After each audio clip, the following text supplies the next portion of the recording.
I have a study with me. It's from the European Society of Endocrinology that has found the brains of transgender people both operate and look more like their desired gender rather than the one that they were assigned at birth. The article states, the pattern of brain activation in both transgender and adolescent boys and girls most closely represented that of non-transgender boys and girls of their desired gender. In addition, GD or gender dysphoria, adolescent girls showed a more male-typical brain activation during a visual spatial memory exercise.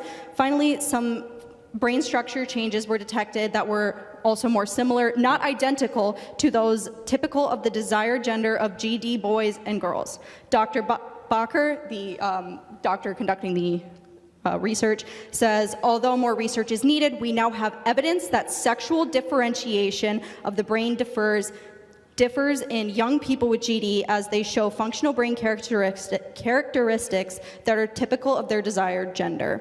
So then, Mr. Knowles, as established in the 14th Amendment, everybody is entitled to the legal protections as put forth in the Equal Protections and Due Process Clauses.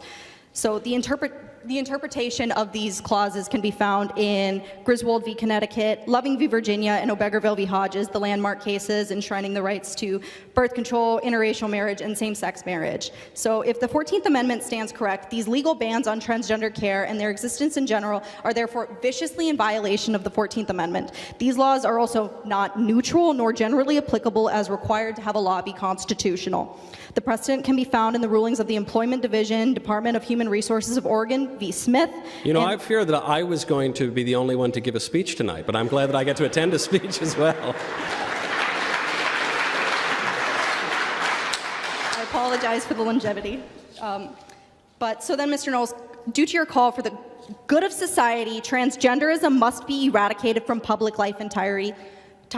What do you propose we do? We cannot violate the U.S. Constitution, and as seeing as these laws and bills are targeting and are only applicable to approximately 1.2 to 1.8% of people aged 13 to 17 and approximately 0.4 to 0.6% of the ages 18 and above, it is obviously and very clearly not neutral nor generally applicable. So I ask you again, what do you propose we do to address this issue that is not in violation of the Constitution and is humane? There was a lot there, so let's take it from the top. You premised your question on the suggestion that men who identify as women, they actually have the brains of women, right? And women who identify as men, they actually have the brains of men. So I would ask you, could you tell me a little bit more about the differences in the brains of men and women? How do men and women differ by their brains? Would you say one is a little smarter than the other, you know, one's a little sharper, or those women, maybe they're a little more emotional, men, they're a little better at, you know, keeping a level head. What would you say is the difference between the male and the female brain? So some of the research that they've shown is different sizes of different portions of the brain.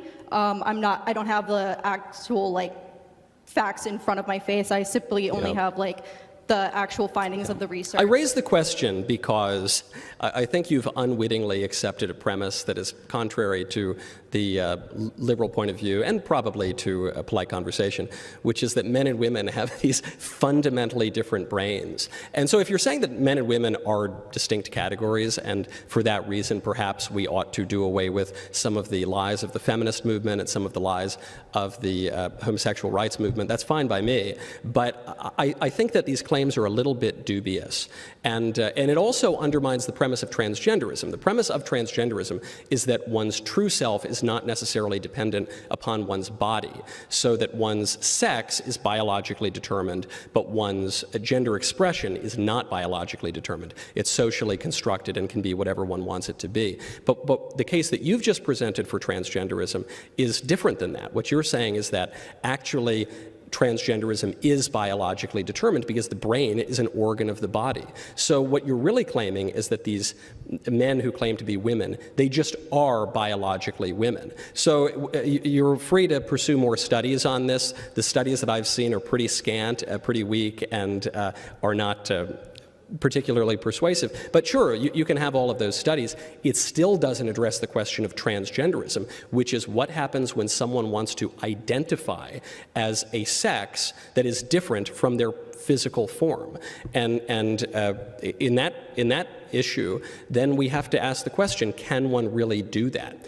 And I see no evidence, including even if I believed all of those studies, which I don't, but even if I did, that still wouldn't make an argument for that point. So I think if you're going to argue for the transgender ideology, you have to make the point that identity has nothing to do with the physical body. And that's absurd. And there are plenty of ways to understand the relationship between our metaphysical selves and our physical selves.